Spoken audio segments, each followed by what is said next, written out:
Luke, you were the one who made the challenge, so Yeah. So that you guys remember the challenge, right? Yeah. To buy something for yourself that you didn't necessarily need but made you happy. So let's just get into it. Bjorn, what was yours? What did you do? Well, yeah, a good portion of the pictures on my phone are just screenshots of things that I think are cool or I want to buy. Unfortunately, like the majority of them are like $200 or $300. So I was like, yeah, I don't think that's probably not gonna fly with the wife. But there was something I came across that I thought was kind of cool, and I had her pick it up for me. It is a pirate ship. Oh, geez, that's hard with the light. Oh, that's cool. So like there was a Titanic one and there was a pirate ship Black Pearl one. And like, oh, that's really bad with the light, isn't it? But like it doesn't sink. I don't know what kind of, it must be filled with clear fluid and so I'm gonna alien tape it to the dashboard of my car. And then my favorite song in the world about it is the Pirates of the Caribbean theme song. So I like to crank that when I'm driving through storms and stuff. And I don't know, I just thought that was kind of neat. Kind of a cheap thing that made me happy that I definitely did not need. Yeah, no, that's perfect. That's exactly what I wanted out of that challenge, was stuff like that. So before we go any farther with that, or unless you had something else to say about the ship, sorry. No, I'm good. Okay, can you explain the reasoning why you wanted to make that the challenge? Because I think that it's really important that you do things for yourself that just make you happy, make you smile, especially when it's with your own money that you've earned. And even if it's like a little thing like Bjorn had, or a big thing, just something that you want and just gives you joy. And I think that's a big part of being a man. Like, especially when you take care of that stuff, makes you happy. And I've been a dad for a month, but I imagine you guys have sacrificed a lot of stuff that you want, just for the sake of your kids. The only things I typically buy are books, bullets, and booze. If it's for myself, that's about it. And I bought books. I did. That's what you bought to make yourself happy?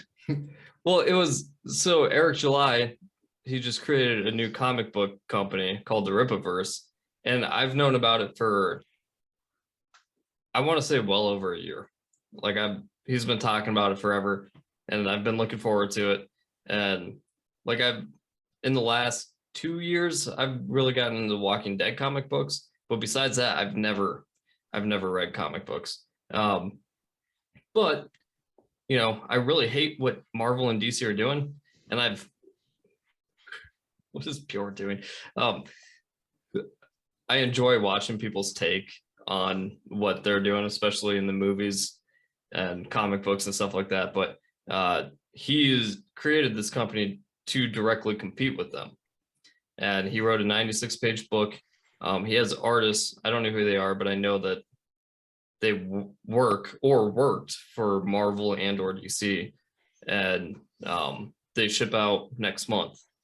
So I got cover A, and then I got cover B with his signature on it.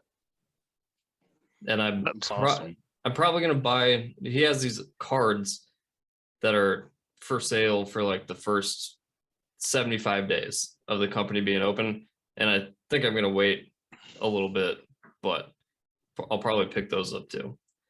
So I've been waiting a long time. You like pre-ordered them, so you don't have them with you today. No, I don't have them. They ship out next month. But I mean, the books are completed.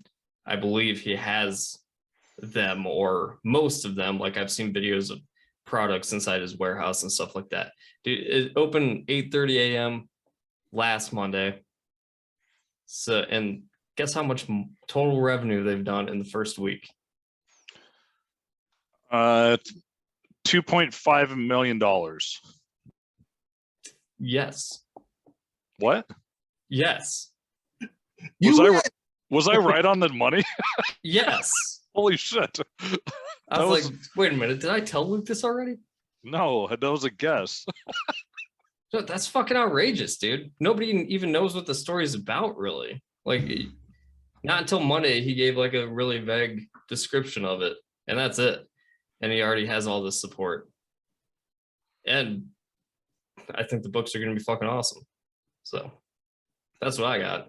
That's cool. You were telling me about that, and I still need to check that out because, like I said, I'm not a huge comic book guy. Never really have been. So checking out someone who's bringing new stories to the table, I think I should probably give that a shot. Give it a try. Mhm. So, And my biggest complaint about like the Marvel and DC movies are they should be awesome. Like they should be really awesome. And I just think they're missing it. And it just frustrates me because I think it could be so much better. So hopefully he can bring that to the table because that might be, I know he's thinking about doing more stuff than just comic books for sure. So hopefully we get some live action from the Rippaverse in the next, I don't know, 10 years, probably, you know. But what'd you get? all right. Well, it's in the kitchen, so I gotta go run and get it here quick. But it's not very exciting, but it made me happy. I got it on my trip to Omaha. So I'll be right back. I hope it's Antonio Banderas blow up love doll.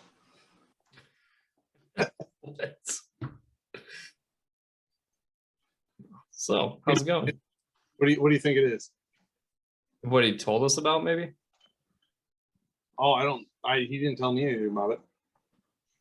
He did right before we start recording. I think one of the rules is it couldn't be beer. So if he brought beer, he broke his own rule. No, I didn't know there was rules. I That's think because he's drunk. What? I said that's because you were drunk. Yeah, maybe. It's my Saturday, dude. Leave me alone. Wish I would have invested in Bitcoin instead of alcohol. No kidding, man. I found out about Bitcoin when it was $100. yeah, so did I. And I was like, oh, that's nothing. That's BS, you know, like that's never gonna go anywhere. So no, that was my little thing that I got for the challenge and made sure. What is it? Was it refrigerator magnet? Yeah, just a little refrigerator magnet. Well, I spend so much money on the trips, on the girls, you know, and the trip itself. It's like when I go on those things, I usually never really get anything except booze or ammo, because I do. It's funny, I do buy ammo if I see it if I'm on vacation. But yeah, little shot glasses too. I'll get Megan and I will collect those little shot glasses. But I saw that that little magnet and I thought it was cool. And it kind of went with the theme of the weekend because how it started off, I was like watching the crypto prices, and I threw a little bit out there, and one of the bartenders kind of overheard me talking a little bit about it, and he started talking crypto with me. And I always think that's really cool when you meet somebody that's into it and you start throwing the terms back and forth, and you kind of have a little camaraderie there with just some random guys. So yeah, that was pretty cool. Yeah, that's just fun. Yep. Well, and clearly he struck it rich as a bartender. The proof, you know, of that.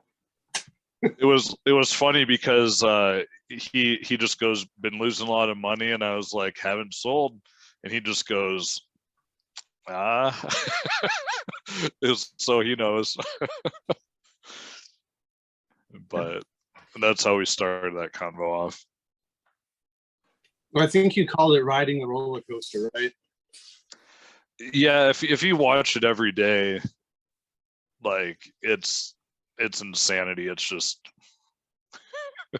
And then one day it'll go way down, it'll crash. Like then everybody who bought at 60 grand on Thanksgiving is panic selling, you know, freaking out the world's gonna end, which I don't blame them, because some people are done with that stuff and put all their eggs there. You know, they sell the house for, you know, to just put it back into crypto or something. Not a smart idea to put everything in one place, but I don't know, it might work out for some people. People do that with lottery tickets though too. Like I know people like that use student loan money to buy, I don't know, a few $100s worth of lottery tickets or something like that. Oh yeah, there's people who take out like loans or like use credits to invest. Like they're basically, yeah, it's, I can't remember what it's called. I don't do that, but I know there's some Retardation. Yeah, Dane, you yes. Yes, that's it. That's all you have to say. There was a YouTuber, I don't know if it was like that Mr. Beast guy or it was somebody like that, and they bought $10,000 worth of lottery tickets, I think, or however many thousand. Then they scratched them all and they cashed them all, you know. And even after spending thousands and thousands of dollars on these lottery tickets, like they still came up like 50% less money than what they put in them. Yeah, I mean that's how that works. My buddy won $1,500 on pull tabs 2 nights ago. Oh wow, really? Yeah, at the bar. It's like, what the fuck, man? He always wins. I won 50 once on a pull tab, and like I don't think I've won since. I won $100 on one and I just quit playing. I was like, okay, there it was. Right. Sports betting's been where I've done good this year, but like, you know, regular lotto scratch offs, if you buy like lotto ticket, you know, that's never pans out. You're lucky if you even get one number. And the scratchers, I have just not had very much luck. I either win my money back or maybe $5. Do you use that? Is it DraftKings or something like that you use? I use BetMGM for sports. I think I'm up like $200 total for the year. See, I think that could be kind of fun without dumping a lot of money into it. Like I can see putting the game and making the game more fun to watch because you actually care what happens. Dude, my friends love football. I can't stand it, but they'll sit there and watch their phones on something. Probably the sport betting website or whatever, you know, and it'll tell them the plays that happen. And that happens before it happens on TV. And they're sitting, instead of watching the game, they're sitting there staring at their phone. And they're like, oh, there's a big play coming. There's a big play coming. Oh God. I don't do that. That would be annoying. Yeah. I've been around them like 3 times while they were watching football, and I didn't have fun any of those times. But speaking of betting, the challenge that I'm thinking of, I think it would be fun to place bets. We don't have to, and we could figure that out later. But so just to reiterate the idea of the challenges, it's anything that would help us become more of a man, right? In any way, shape, or form, or a better person. Let's bet money. Well, if you have money on it or something, it's for one, it's more fun, like you guys were just talking about, and it gives you more an incentive to try to do it. Well, let me just say one thing before you go on with this. I like how mine was, you know, a moral thing, trying to be better, and Luke is like, treat yourself. That is important sometimes.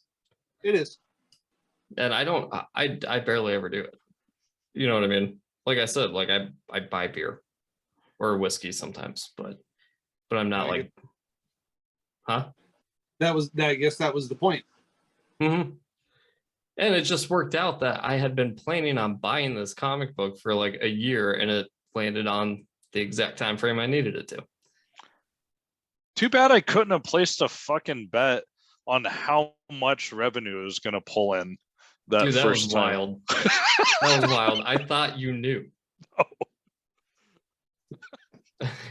Anyways, mine is to do as many push-ups, sit-ups, and squats as you can in a week.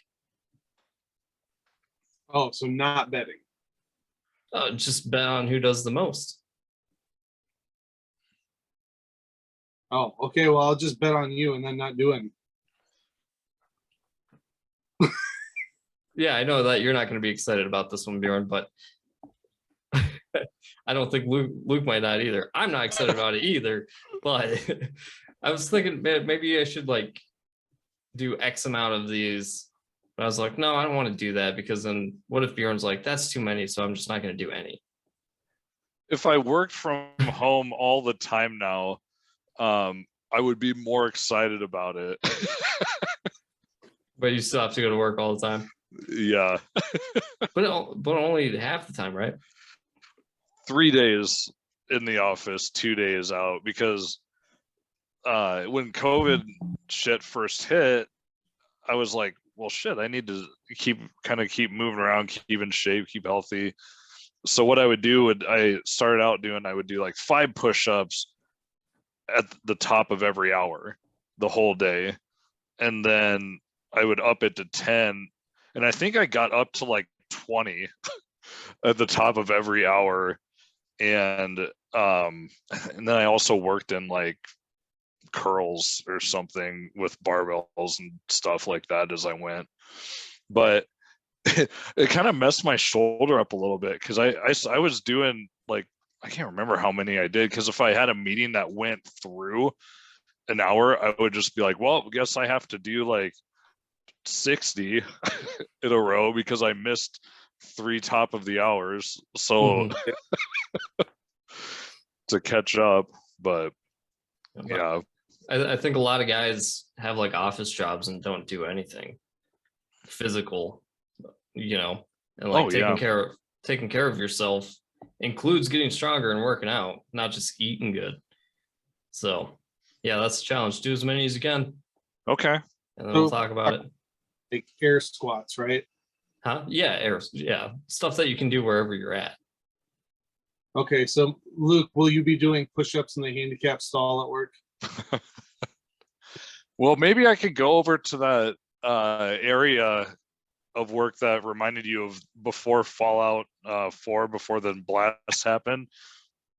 Maybe I could find a spot over there. You're in the stall doing squats. The guy Yeah. next to you is just like, what's going on over there? But anyways, that's the challenge. We'll see you guys later. Hey, don't let me forget on Tuesday I can wear pants.